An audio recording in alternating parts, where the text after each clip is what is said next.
que é importante vocês lembrarem desse coelho uterino? Lembrar que o coelho uterino se divide em duas regiões.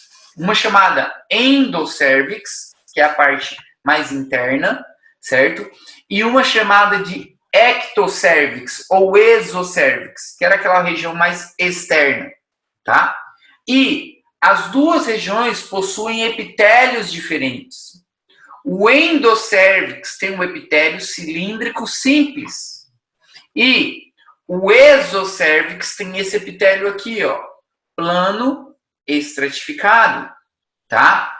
E quando a gente estiver falando dessas patologias de coelho uterino, o que mais vai nos interessar não é exocervix e nem o endocervix.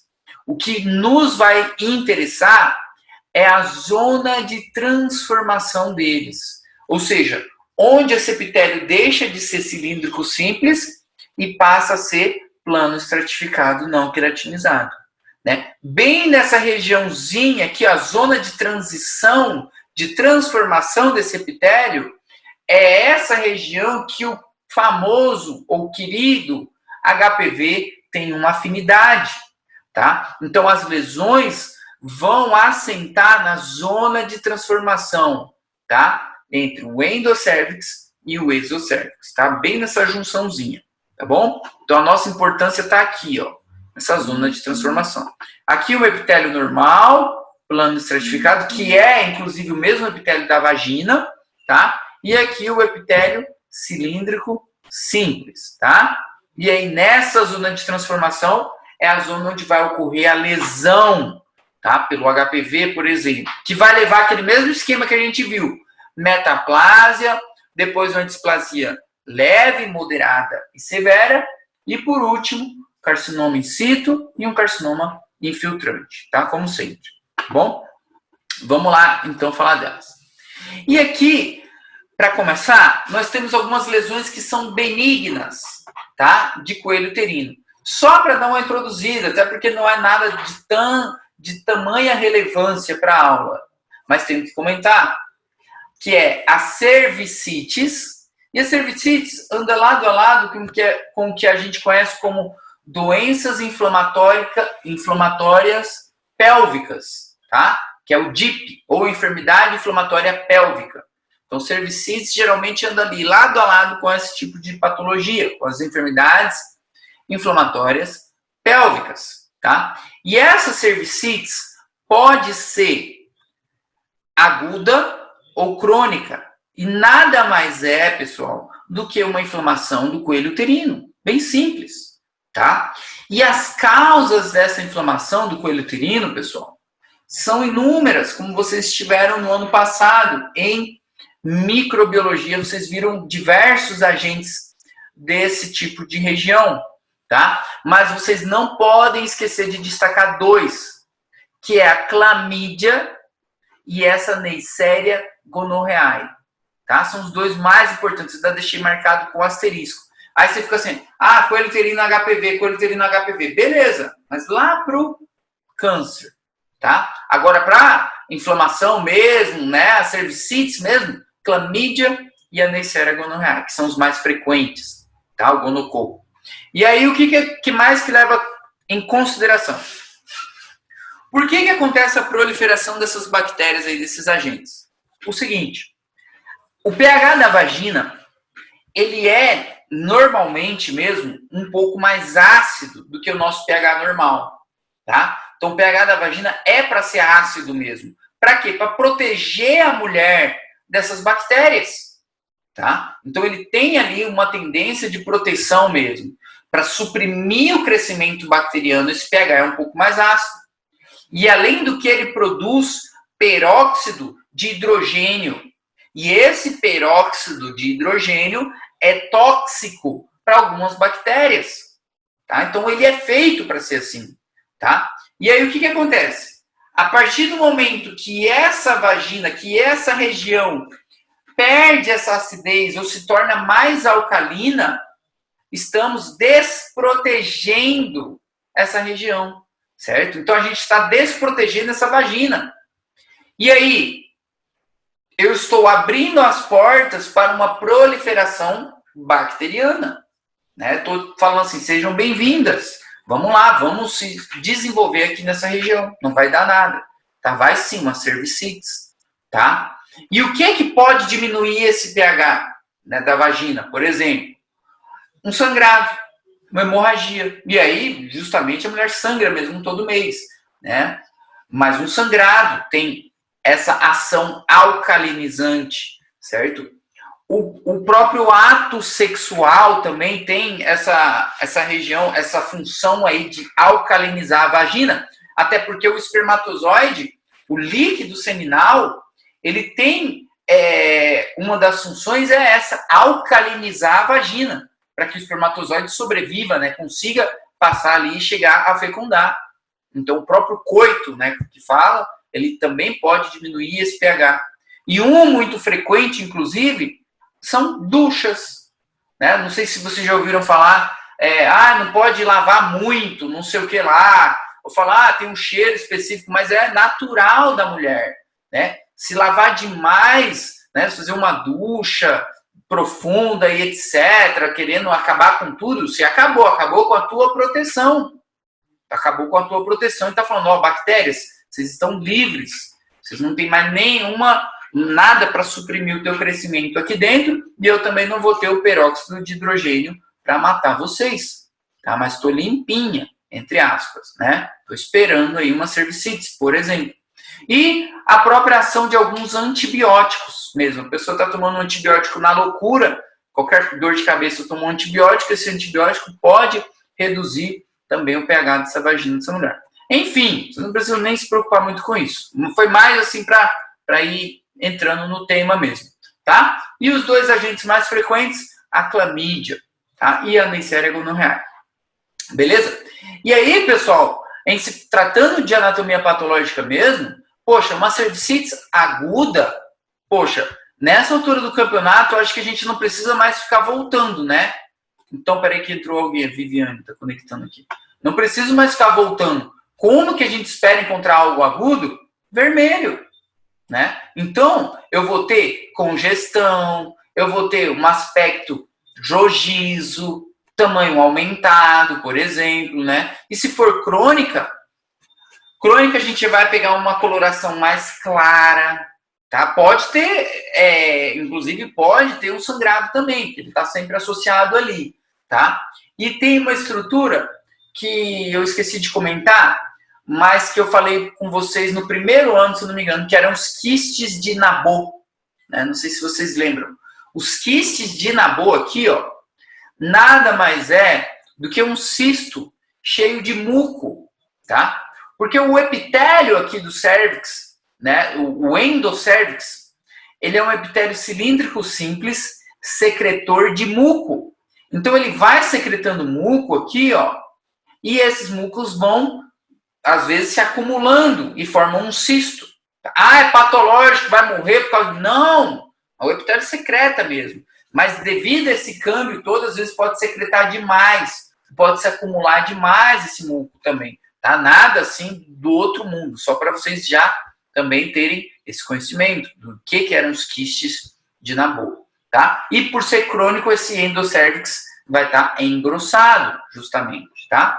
Na microscopia, pessoal, se for aguda, o infiltrado é de neutrófilo, e se for crônico, o infiltrado é de linfocitos. Tá? Não tem erro. Tá? Essa imagem aqui é muito boa, porque pega para vocês lembrarem justamente o seguinte, ó. Tô com um epitélio cilíndrico simples aqui, né, secretor de muco, inclusive, do endocérvix. E aí, do nada, esse epitélio passa a se tornar um epitélio escamoso. Ó, um epitélio escamoso, estão vendo? O nosso problema está justamente aqui, daqui a pouco, na união escamocilíndrica, né? Essa zona de transformação, beleza? E aqui só para vocês verem, né? Aqui um coelho uterino normal, tá? Bem limpo, né? Um aspecto aí bem conservado, bem bonitinho. Aqui, ó, um quiste de Nabô bem grande, não é para ser desse tamanho todo, tá? Um quiste de Nabô agrandado, né? Aqui, nesse caso, o cérvix foi aberto, tá? Também, ó, e aqui uma cervicites aguda, né, bem vermelho, edematizado, com sangrado bem visível também, tá, nesse colo do útero. E aqui a cervicites crônica, a parede já mais engrossada, né, o canal aqui, zonas de hemorragia também, inclusive, como vocês viram ali na microscopia. Os pólipos também vão estar dentro das lesões benignas de coelho uterino, tá? Não tem relação nenhuma com câncer. Não tem nada a ver com aqueles pólipos que vocês estudaram na parte do intestino, né? Lembra que tinham lá os pólipos adenomatosos, tubular, túbulo velhoso, os pólipos juveniles, Peutz-Jeghers e etc. Que eu sei que a grande maioria, ou todos vocês, estudaram bastante, treinaram bastante aquele esqueminha lá, tá? Aqui é um pólipo, também é aquele crescimento, como vocês viram, né? Esofítico, que cresce para a luz. É benigno, tá? Nada a ver com câncer, tá bom? E não tem nenhuma classificação daquelas, nada. A única coisa que vocês têm que colocar aqui é o local desse pólipo, que é no endocervix. Um pólipo endocervical, tá? Que pode... por que essa mulher vai ter um pólipo aí? Pode ser causado por um trauma, por exemplo, traumas repetidos nesse cervix, infecções repetidas também, e acabam originando esse pólipo, tá? Fala a causa idiopática, mas pode ser um trauma ou inflamações, tá? E aí, como macro, micro, a morfologia, pessoal, é aquela morfologia do pólipo, né? E esse pólipozinho, ele tem a característica de ser séssil. Não é aquele que tinha um pezinho, né? Ele é séssil e pequeno, podendo ter grande também. Então, é uma morfologia bem dinâmica, inclusive. Nada que chama muita atenção, não. Tá? Agora aqui sim, agora começou real oficial. Não dá para... Até deixa os dois de lado lá, foi só uma introdução. E aqui é o que importa.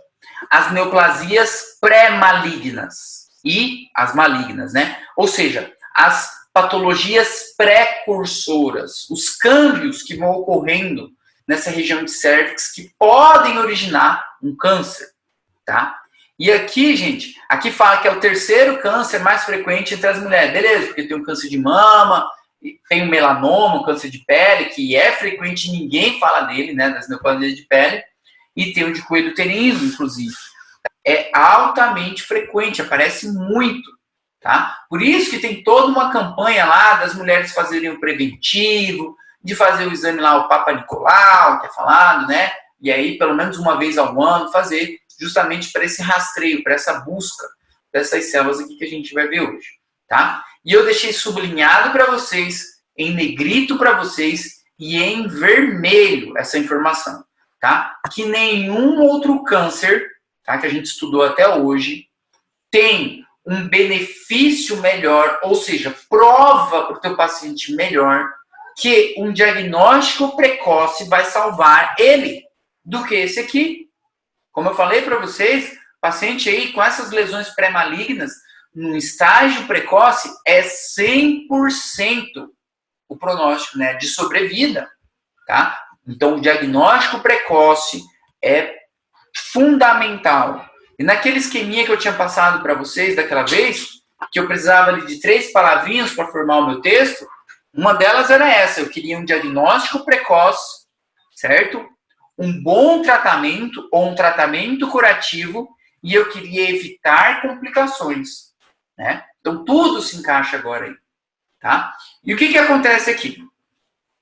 A patogenia, a causa dessas lesões, basicamente, gente, vai ser o HPV, tá? O HPV, vocês sabem, vocês estudaram ano passado, quem gostava de micro aí, o pessoal saiu do segundo ano, eu acho que foi uma das matérias que vocês mais estudaram ano passado, micro, que tem aí mais de 100 tipos de HPV, certo? Ah, meu Deus, tem que saber todos? Não, vocês vão ter que saber esses daqui, ó. O 16 e o 18, tá? Porque eles estão relacionados com o alto risco, tá? Do 16 e 18. São um fator de risco importante para o câncer de coelho uterino. E tem que saber também o HPV, o 6 e o 11. Porque o 6 e o 11 são aqueles que vão originar lá os condilomas, né? Ou seja, lesões mais benignas. Tá? Então, ele tem baixo risco. Então, o HPV 6 e 11, baixo risco de malignidade. 16 e 18, alto risco de malignidade. Tá? Não que seja assim 100%. Meu Deus, 16, 18, 100% vai ter câncer? Calma. Aumenta, na verdade. Aumenta para em torno de 47% dessas pacientes que têm, mas 47% é metade das pacientes que têm esse HPV, o 16 e 18. Metade delas vão ter. Tá? Então é bastante alto. Tá? E o do tipo 6 e 11, tá? É mais relacionado com a lesão benigna mesmo, com a verruga, com um condiloma. Tá? Então é importante já lembrar. Fator de risco, de suma importância. Aí é fácil você falar, pô, o fator de risco é a exposição ao HPV, beleza, mas vamos deixar isso por último. Fator de risco, pessoal, início da relação sexual temprana.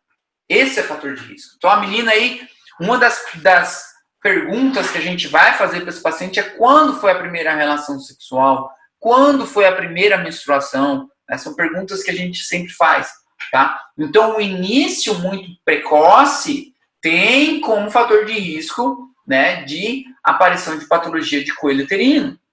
Outro fator de risco considerável, importante, tá? São as mulheres que têm múltiplos parceiros, né? Eu deixei em vermelho aí promiscuidade, né? Ou seja, a mulher tem aí vários parceiros sexuais.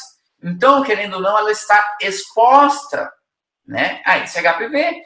Querendo ou não, né? Volta e meia ali aparece um ou outro. Como que ela vai saber? Não está escrito na testa, tá? De ninguém, tá? Então, 2 fatores de risco. Terceiro fator de risco, seguindo para você comentar, né? DSTs. Então, paciente que já tem, né, um histórico de DSTs, etc. Ah, fala do tabaco, não falou ainda, vamos falar. Então, o tabaco também vai entrar como fator de risco aí, como sempre, tá? O tabaco. Agora, esse daqui é importante. Eu até coloquei aqui. E olha como faz todo sentido. O uso de anticoncepcional. Cara, mas eu achei que o anticoncepcional aí não sabia que fazia mal para o coelho uterino. O que tem a ver? Explico para vocês. Tem algumas teorias, mas não tem nada provado ainda certinho. Segundo Robbins. Mas olha esse raciocínio aqui, como faz todo sentido do mundo.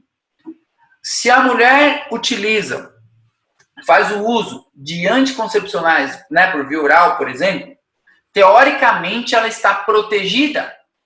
Está protegida a quê? A não engravidar.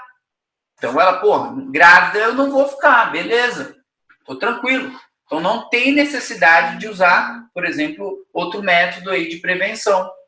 Então, ao usar o anticoncepcional, ela se torna mais exposta às DSTs, mais exposta ao HPV. Então ela acha que ela está protegida. Está protegida de não engravidar, né? Mas pode ter um câncer de coelho uterino daqui a pouco, por exemplo.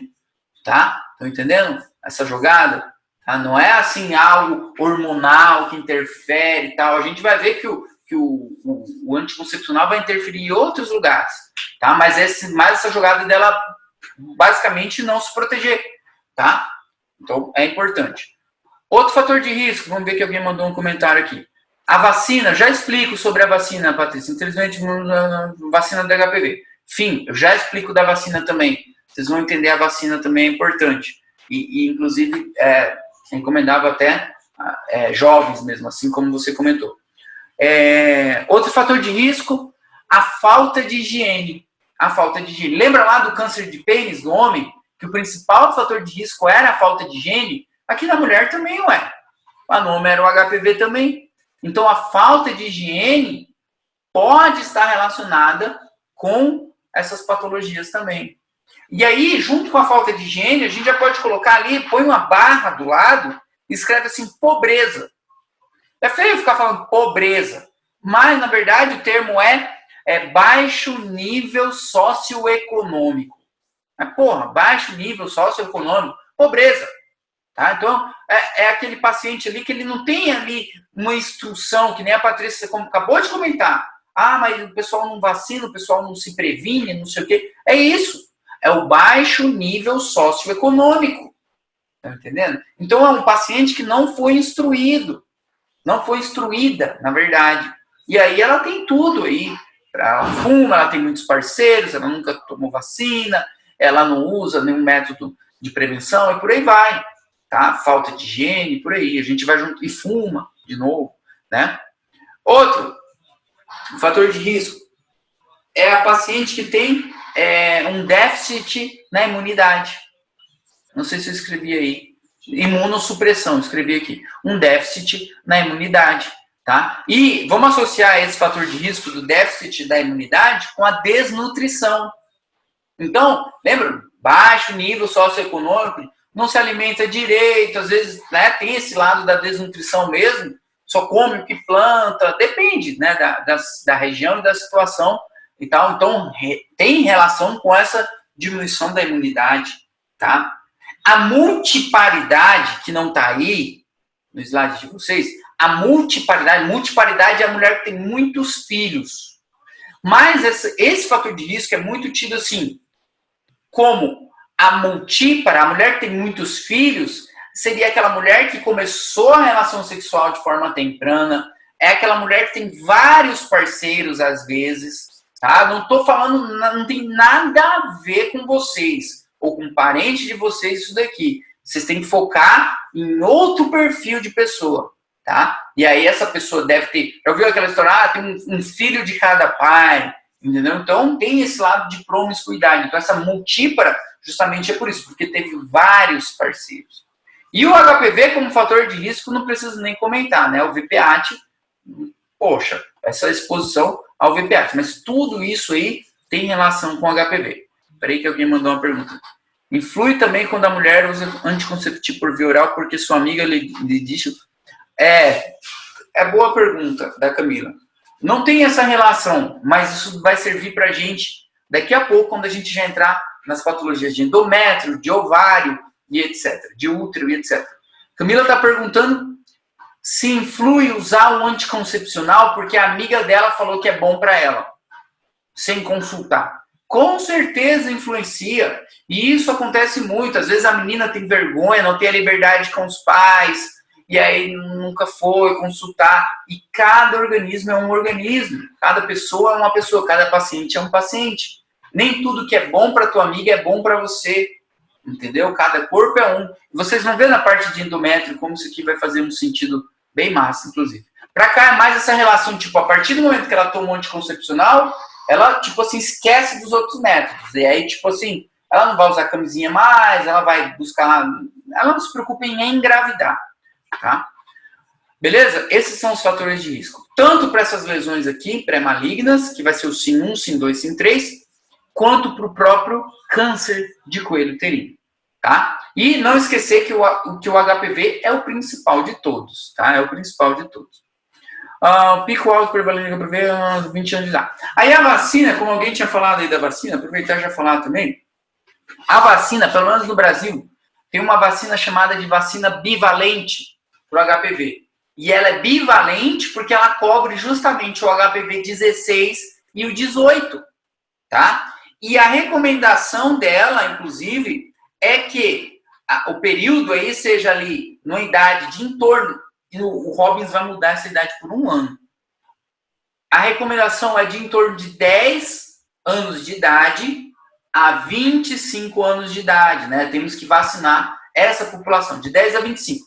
Se eu não me engano, o Robbins recomenda de 11 a 26. Se eu não me engano, é um negócio assim, 1 ano de diferença só.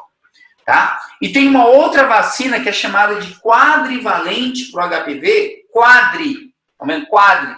E aí quer dizer o quê? Que ela é para os subtipos 6 e 11, 16 e 18. Né? Os dois que era para as lesões de baixo risco e os 16 e 18 para lesão de alto risco. Tá? E aí também a idade é em torno de 9, de 10 anos até os seus 25, tá? Que se recomenda essa vacinação. E mais importante ainda, até que a Patrícia perguntou, a pessoa não tem esse conhecimento e tal. Essa vacinação não exclui, tá? Não exclui o preventivo. Não é porque ela está vacinada que ela não vai fazer o preventivo. E isso é um outro erro. Já tomei a vacina, não preciso fazer o tal do Papa Nicolau, não preciso fazer, né, esse exame, né, esse preventivo todo ano, por exemplo, tá? E aí não tem nada a ver. Mesmo assim, tem que fazer, tá? Então é importante vocês terem esse tipo de conhecimento, tá? Deixa eu ver aqui. De 9 a 14, segundo o SUS, a Patrícia está falando. Perfeito, melhor ainda. 9 a 14, segundo o SUS, né, do Brasil.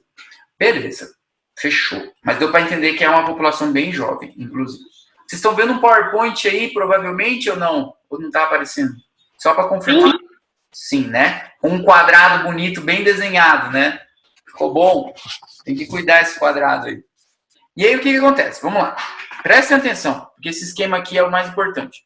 Vamos falar de... Aí vocês podem pegar o caderno... Eu fiz, meu. Pegar o caderno de vocês e escrevendo junto. Isso aqui, geralmente, eu ia fazer no quadro. Vamos falar de lesões precursoras, tá? São lesões precursoras do câncer de coelho uterino.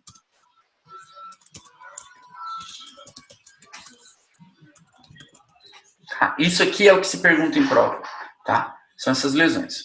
E o que eu preciso saber para comentar dessas lesões com vocês? Vamos lá.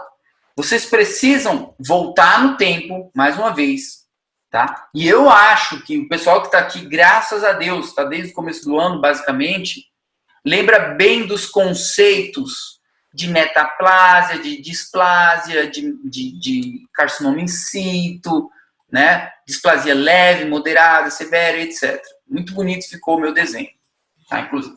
Isso daqui, pessoal, façam de conta que é um epitélio, tá? É o nosso epitélio ali. Nossa união ali do endocérvix com o exocérvix. Fechou? E aí, o que eu tenho para levantar para vocês? Precisamos entender o que era uma displasia leve, certo? Primeira coisa, o que era uma displasia? Tá? Displasia, pessoal, era a perda da arquitetura. Ou seja, esse epitélio que está meio feinho aqui, mas vocês entenderam que são células cúbicas, meio cilíndricas, que foram subindo e se transformaram em escamosas lá em cima. Fim. A gente espera encontrar as células assim. Acabou, tá? A partir do momento que eu começar a ter a perda da arquitetura dessas células, certo? Começar a ter umas células mais escuras, umas células menores, certo? Umas células maiores às vezes, né? Começar a ficar estranho aqui, esse epitélio, nos indica um grado de displasia, certo?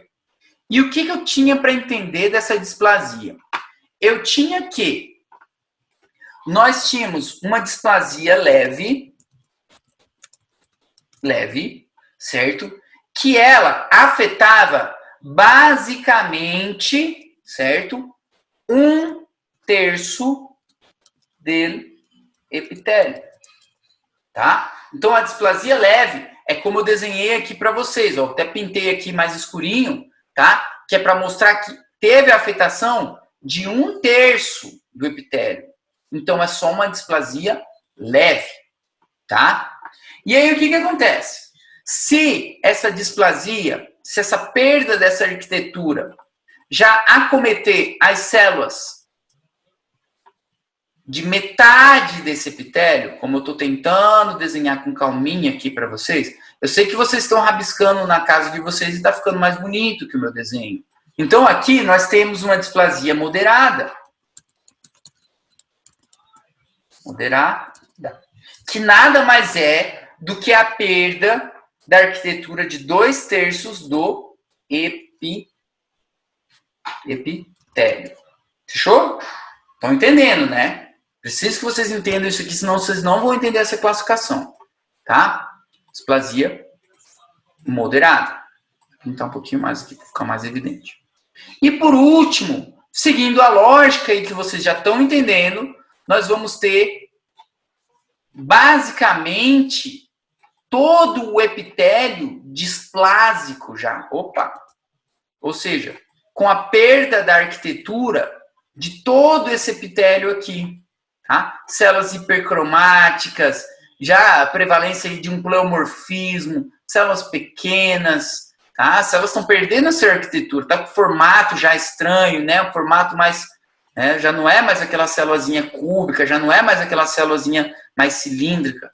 Então, aqui eu já tive a afetação de basicamente, vamos lá, estamos diante de uma displasia severa, que, seguindo a nossa lógica, corresponde a 3/3 do epitélio. Tá aí. Deixa eu só desenhar um negocinho aqui, que vocês não podem deixar ele fora do desenho nunca, tá? Vocês lembram que bem aqui embaixo nós temos uma estruturinha chamada membrana basal. Não se esqueçam dela. Membrana basal. E aí, poxa, eu tô com um epitélio inteiro displásico aqui, certo? Essa displasia severa. Estranho. O epitélio cheio dessa atipia celular. Beleza? Beleza. Quando que eu vou te falar se é uma displasia severa ou é um carcinoma in situ? O que vai mudar? Vamos olhar a membrana basal? Vamos. A membrana basal está intacta ainda. Então, recomendo vocês a serem espertos. É claro que vocês são. E essa displasia severa aqui nada mais é do que um carcinoma in situ, tá? Onde eu tenho uma displasia de todo o epitélio e a membrana basal está intacta, tá? Intacta. Então, a displasia severa é um carcinoma in situ, tá? É um carcinomazinho in situ, já tá ali, beleza? Todo mundo tá pegando aí? Tá de boa? E aí a gente vai entrar agora sim na classificação, tá? Nós vamos ter aqui, pessoal, 2 tipos de lesões, tá? Nós vamos ter, eu vou pôr a sigla primeiro aqui, tá? L. E aqui, vou pôr aqui. H, tá? E o que essa sigla aqui quer dizer? Essa sigla aqui, pessoal, ela quer dizer o seguinte. Ela tá em inglês, tá? Então é de trás para frente. É lesão intraepitelial escamosa, tá? Esse cio aqui, ó. O L é de lesão intraepitelial escamosa. O S é de escamosa. Não é S de cervical, tá? Tem gente que confunde, acha que cervical é com S. E aí coloca lesão intraepitelial cervical. Vacilou, errou feio, tá? Lesão intraepitelial escamosa, tá? E aqui embaixo, claro, a mesma coisa. Lesão intraepitelial escamosa, tá? Então, temos 2 tipos de lesão intraepitelial escamosa. E aí, por que eu coloquei uma letra L aqui e uma letra H aqui? Porque essa letra L aqui, ela é letra L de low.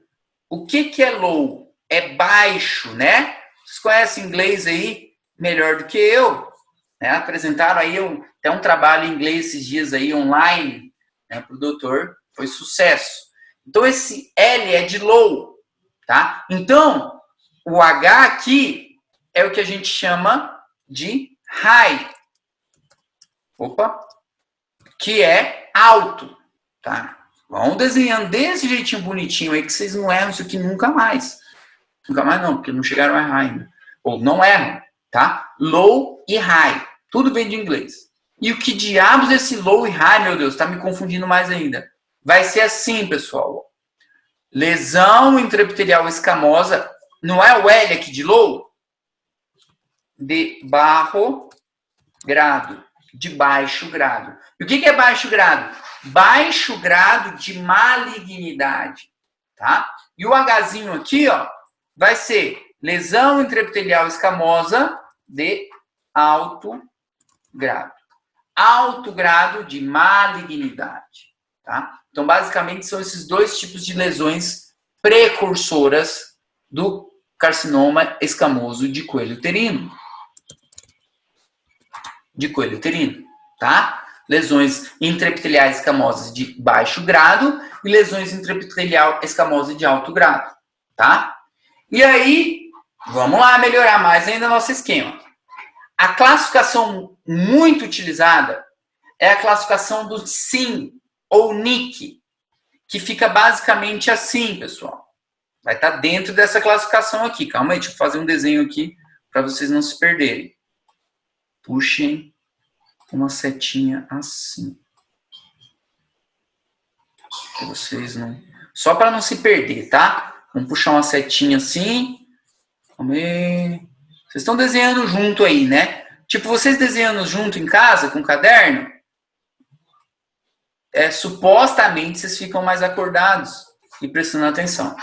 E aí puxa uma setinha assim, tá? E aqui vocês vão escrever o SIN. É assim, SIN, com C mesmo. Ou NIC. No Brasil, se eu não me engano, é NIC que fala, tá? Mas vamos seguir SIN, tá? E o que é que significa esse tal de SIN? SIN significa, pessoal, neoplasia intraepitelial cervical. Neoplasia intraepitelial cervical. Cervical, tá? Lá em cima era lesão intraepitelial escamosa, tá? O SIN é neoplasia intraepitelial cervical, tá? E, claro, né? Lá embaixo, pessoal, é a mesma coisa. É só copiar e colar aqui embaixo.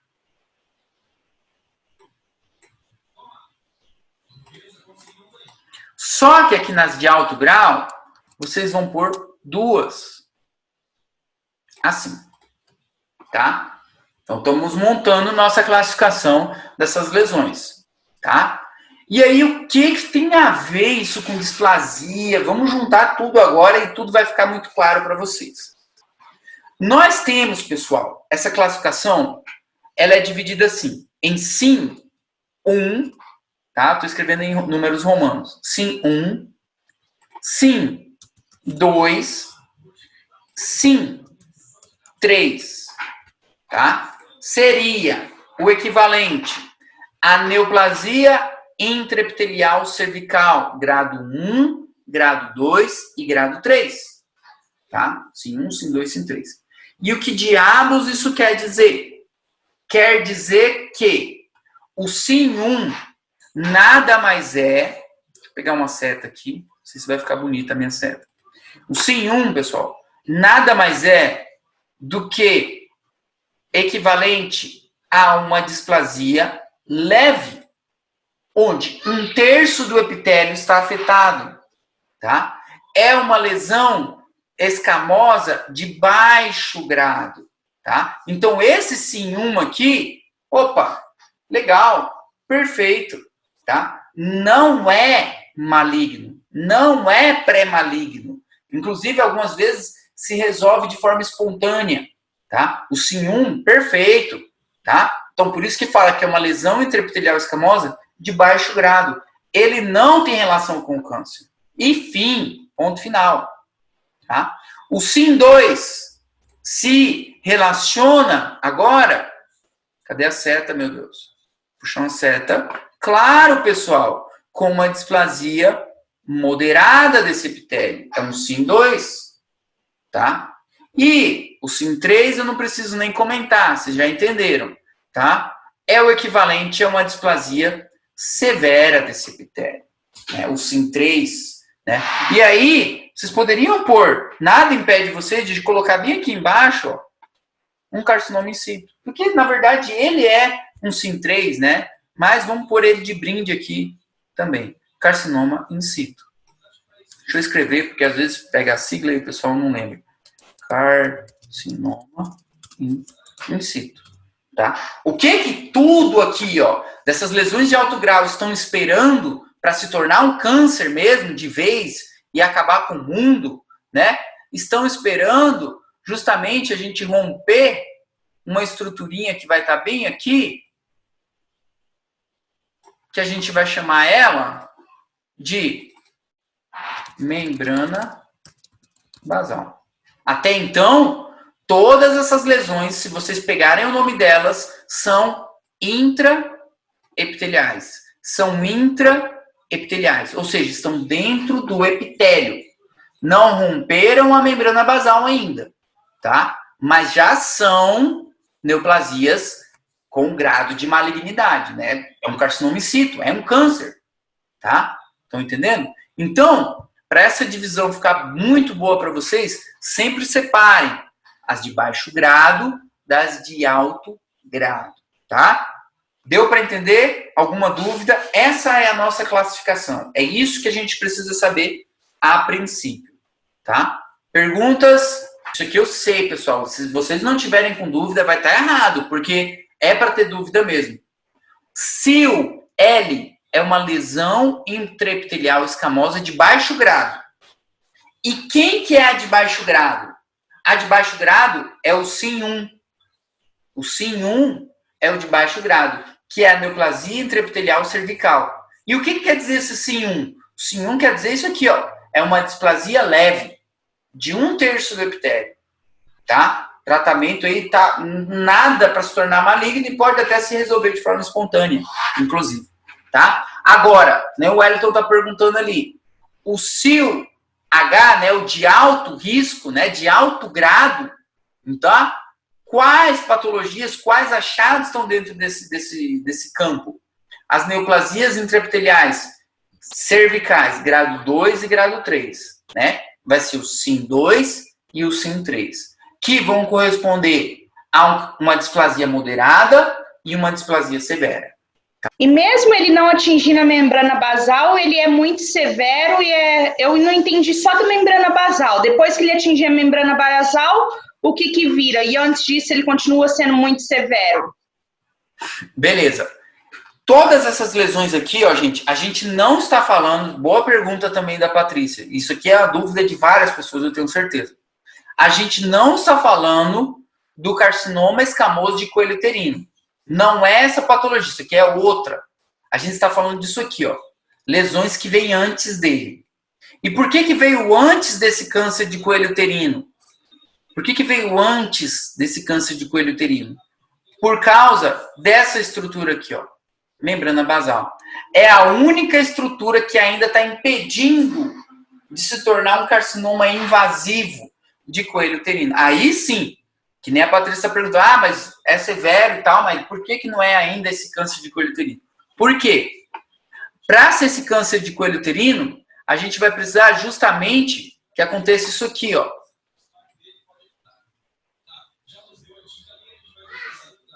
Um rompimento dessa membrana basal. E vai acontecer.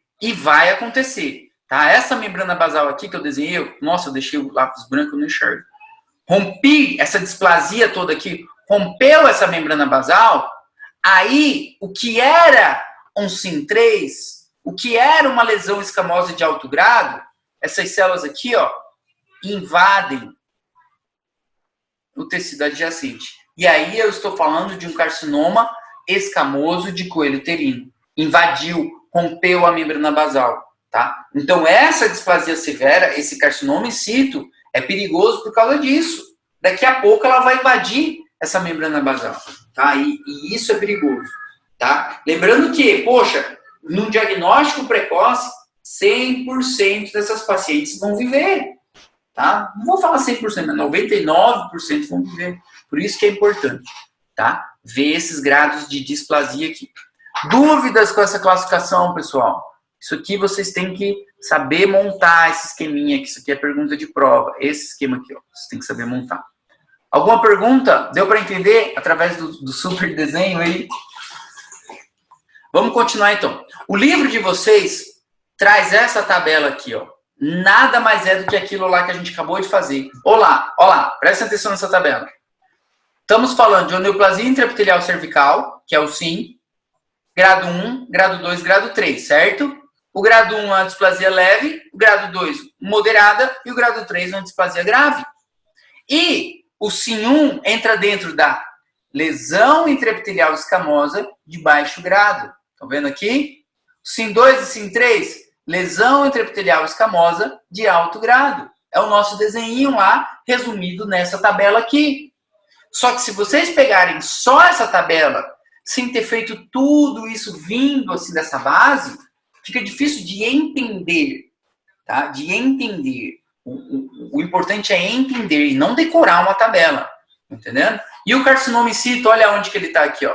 Sim, 3. Tá vendo? Porque eles se equivalem à mesma coisa, tá? E tá lá dentro das de alto grado, inclusive. Beleza? Então, essa classificação já ficou clara para vocês, né? As atipias, as displasias, beleza? Aqui a mesma coisa, só pra gente mostrar, esse quadrinho aqui é bacana, na verdade, tá? Displasia leve, displasia moderada, displasia severa, tá? Lembrando, 1/3 do epitélio, 2/3 do epitélio e todo o epitélio, mais de 2/3 ou todo o epitélio, tá? Se não cuidar, se trata como um carcinoma in situ, né? Se não cuidar, ele evolui para um câncer invasor. Beleza? Mesma coisa. E aqui a macro e micro, gente, a macroscopia dessas lesões, elas andam muito junto já com a do câncer propriamente dito de coelho uterino. Basicamente, eu tenho que lembrar do seguinte, os quistes de Nabor, que a gente viu lá no começo, que era aqueles cistos cheios de mucina. Ah, mas ele não podia ser fisiológico? Poderia. Mas à medida que vai avançando essa displasia, eu tenho um aumento no número e no tamanho desses cistos de Nabor. Né? Ficam cheios de mucina, né? Cheio de muco. E essa lesão vai tendo uma coloração que a gente chama de leucoplásica. Uma coloração leucoplásica, que é uma coloração esbranquiçada. Tá? Lembra da leucoplasia, que era uma placa branca na cavidade oral? Né? Então, essa placa branca na mucosa, principalmente da mucosa oral, mas aí é outra história. Mas agora, nessa mucosa de coelho uterino, né, dá essa coloração esbranquiçada, tá? Ou lesão acetoblanca, tá? Beleza? E aí, sim 1, sim 2, sim 3, tá? Só explicar as displasias. Tá? O quadro clínico, pessoal, é totalmente assintomático. Tá? A mulher não sente nada. O que a mulher vai sentir de uma displasia? Ela não sente nada. Por isso que fala muitas vezes para fazer o preventivo todo ano, para buscar o estadiamento, buscar o estágio dessas células, como que elas estão, né, em se tratando dos grados de displasia. Tá? Porque se for esperar sintoma, ela não vai ter. Tá? Geralmente, tá? Quando começar a ter sintoma, aquela nossa, você já até entende, né? Já vai estar um pouco mais avançado, tá? Beleza? Então, vamos continuar. O pronóstico, excelente. Esse esquema aqui, eu não lembro se está no livro de vocês, sei lá de onde que eu tirei isso. Mas vamos lá, é só para vocês entenderem. Ah, tá, lembrei. É o esquema para a gente chegar aqui, ó, no carcinoma escamoso, epidermoide ou escamoso, como vocês lembram, né? É para a gente chegar aqui.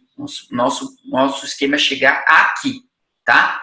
Tem outro tipo de câncer de coelho uterino, que é o adenocarcinoma de coelho uterino, né? Com diferenciação glandular. Mas ele é mais raro, tá? Então não importa. E tem também os tumores neuroendócrinos, mas deixa ele para lá. Não me importa. O que me importa é esse lado aqui, tá? Então presta atenção.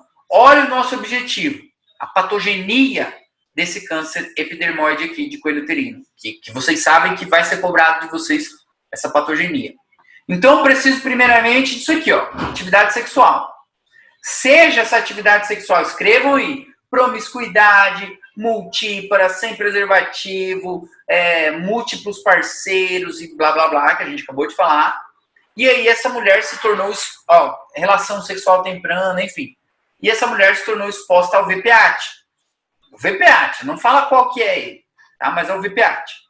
E aí, claro, já escrevam também os tipos que a gente está trabalhando, 16 e o 18, tá? O VPAT, 16 e 18, tá? Que são eles que têm esse potencial oncogênico, tá? Oncogênico. E aí, beleza. Onde que esse HPV gosta de ficar? Na zona de transformação desse epitélio, beleza? Entre o cilíndrico e o escamoso, onde muda ali. E aí, continuem aqui desse lado, só sigam esse lado, tá? Ele começou a mutar as células escamosas, tá? Num processo que a gente vai chamar de displasia. E aí, como eu expliquei para vocês agorinha, temos dois tipos de lesão.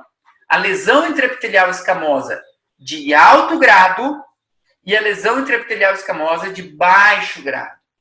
A de baixo grado, como vocês estão com a caneta aí na frente, vocês vão escrever aqui do lado, SIN1. E SIN1 está escrito aqui, raro.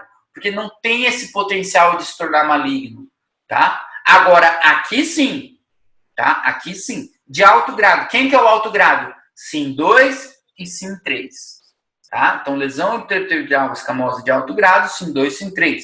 Mais fatores de risco. Quais são esses fatores de risco? Vamos lá. Tabaco, ela fuma. Mais um baixo nível socioeconômico. Mais, por exemplo, imunossupressão. Tá? Então, a gente somou a presença dessa lesão escamosa de alto grado com esses fatores de risco. Mais sucessivas do DSTs, etc. Tá? E aí, olha lá o que temos no final. Um carcinoma escamoso ou carcinoma epidermoide infiltrante. Tá? Câncer de coelho uterino. Esse esquema é a fisiopatologia ou é a patogenia desse carcinoma escamoso de coelho uterino. Tá? Esse aqui é o que nos importa. Beleza? E vamos falar dele já já. Essa imagem aqui, gente, como vocês estão vendo desde o começo do ano, né? Um epitélio normal. Foi isso aqui que eu tentei desenhar ali atrás. SIM1, o que é o SIM1? 1/3 do epitélio está afetado. Perfeito? SIM1, lesão de baixo grado. SIM2, 2/3 desse epitélio já estão afetados. Né? Já tem uma displasia moderada. E o SIM3, todo o epitélio, ou mais de 2/3 do epitélio já está afetado. SIM3, famoso carcinoma in situ. Lembrando, claro, que a membrana basal está intacta. Tá? Intacta. E outra coisa que eu lembrei em relação à vacina, que a gente tinha falado lá atrás, né? Duas coisas importantes, né? Que a Patrícia perguntou e aí eu ia falar na hora e acabei esquecendo, mas uma das coisas eu falei, que era que a vacina, aquela bivalente que protegia do 16 e 18, ela não exclui o exame preventivo, tá? Não é porque a menina tomou a vacina que ela não vai fazer o exame preventivo. E outra, a vacina protege diante do HPV 16 e 18. Mas, pessoal, tem outros subtipos, né? Vocês viram que tem mais de 100. E outros que também são oncogênicos é o 45 e o 56. Então, mesmo ela tomando a vacina, é claro que ela tem que ter um único parceiro, que se proteger, que não fumar, estão entendendo? Que fazer o preventivo uma vez por ano, entendeu? Protege perante o 16 e 18, que é o mais frequente. Não contra todos, tá entendendo? Então, tudo faz um sentido. E vocês, como, assim, quase médicos, a gente tem que saber dessas coisas para poder passar uma informação decente para frente. Porque hoje em dia é um monte de informação porcaria que tem por aí. Todo mundo é entendido de tudo e ninguém sabe de nada. Né? Esse é o problema. Aqui, desenho do Atlas, um SIM1, tá de ponta cabeça mesmo para vocês, ó, 1/3 do epitélio afetado, SIM2, 2/3, e o SIM3, todo o epitélio afetado. Acho que ficou claro já isso, né? E agora, para terminar, agora vai ser mais rápido, o próprio carcinoma escamoso. Agora sim, estamos falando de um câncer escamoso. E isso aqui, ó, esse desenho aqui, é muito nítido e é muito claro para aquela pergunta que vocês fizeram agorinha. Mas quando que esse carcinoma in situ e o que tem a ver a membrana basal com o câncer? Tem a ver isso aqui, ó. Rompeu a membrana basal. E aí essas células neoplásicas com mutação estão invadindo aqui, ó. Estão entendendo? Então, a partir desse momento, estamos diante de um carcinoma escamoso infiltrante de coelho uterino. De um câncer escamoso de coelho uterino. Tá? Muito frequente. Fatores ou características muito marcantes dessa patologia, até a Anne perguntou agorinha, é o seguinte. Essa doença aqui, tá? Esse câncer aí, é um dos que mais, assim, mais demonstram a importância de um diagnóstico precoce. Mais uma vez repito isso para vocês. Pelo alto potencial de cura que ele tem. Tá? E por que tem todo esse alto potencial de cura? Por que é tão importante? Porque o crescimento dele é extremamente lento. É extremamente lento. Então, por mais que tenha demorado para chegar nesse diagnóstico, ele não avançou muito ainda. Mas é importante chegar nesse diagnóstico. E outra, a lesão precursora desse câncer aqui, a gente identifica facilmente. Quero o SIM2, SIM1, ou quero o SIM2, o SIM3, até mesmo o SIM1. A gente consegue achar aquelas lesões a tempo. Estão entendendo? Então eu consigo, antes de chegar aqui, ter encontrado aquelas lesões lá atrás. Então aquilo lá me ajuda demais. Ajuda demais, porque ali atrás eu consigo tratar. Tá? Então a lesão precursora identificável ajuda muito. Tá? Quem dera se fosse todo câncer tivesse, né? Essas lesões precursoras tão fáceis assim. Tá? E aí, macro e micro. Vamos lá. O macro e micro aqui, pessoal, a gente vai ter 3 padrões. Tá? A gente vai ter um padrão fungoso, que é chamado de crescimento exofítico, aquele que cresce para a luz, que é o mais frequente, inclusive. Um padrão ulcerativo, tá? Que é como estivesse formando úlceras, né? Já aquela invasão, né? E um padrão infiltrativo, aquele que você já conhece, que vai infiltrando todas as túnicas e etc. Tá? E aí, também posso agregar a essa macroscopia aquele aspecto leucoplásico que a gente viu agorinha, né? Uma coloração mais esbranquiçada.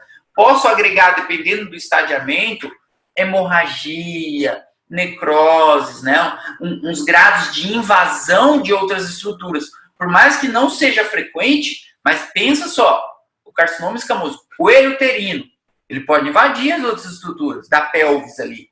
Ele pode invadir bexiga, pode invadir a vagina, pode invadir o intestino, estão entendendo? Porque são dessas regiões. E aí sim, já começa a piorar o nosso pronóstico, tá? Então, também tem que cuidar.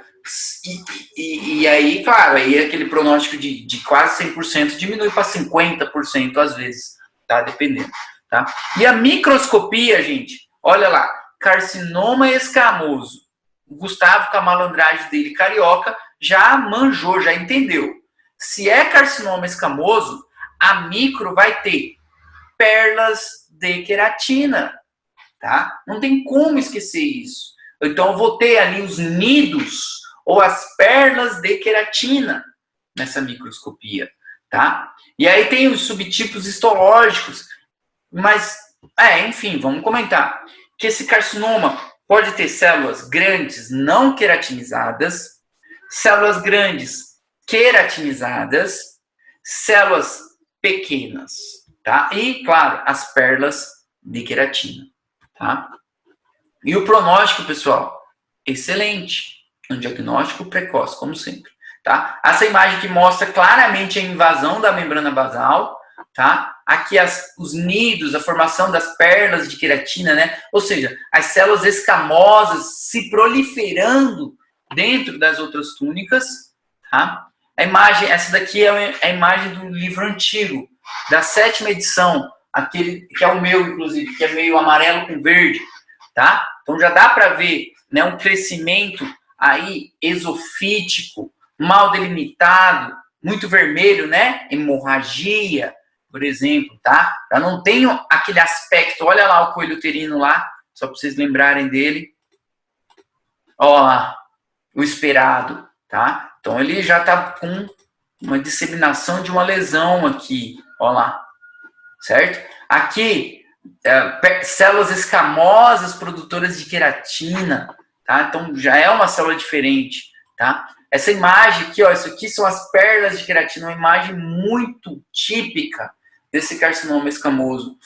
Essa daqui, ó, já é uma lesão, dá pra ver, inclusive, né, que tá bem feio, tá? Mas aqui você já pega um pedaço de intestino, já tem bexiga, aqui é um pedacinho da vagina, inclusive, que ele já invadiu, estão vendo? Então já é algo assim que já teve um diagnóstico tardio, já tem um pronóstico péssimo, dependendo da situação, já teve invasão da pelvis, né? E aqui, de novo, as células escamosas sendo, ou seja, invadiram a membrana basal, estão proliferando, né? Estão invadindo as outras camadas, tá? Beleza? Vamos ver se tem mais alguma coisa. Fim, graças a Deus.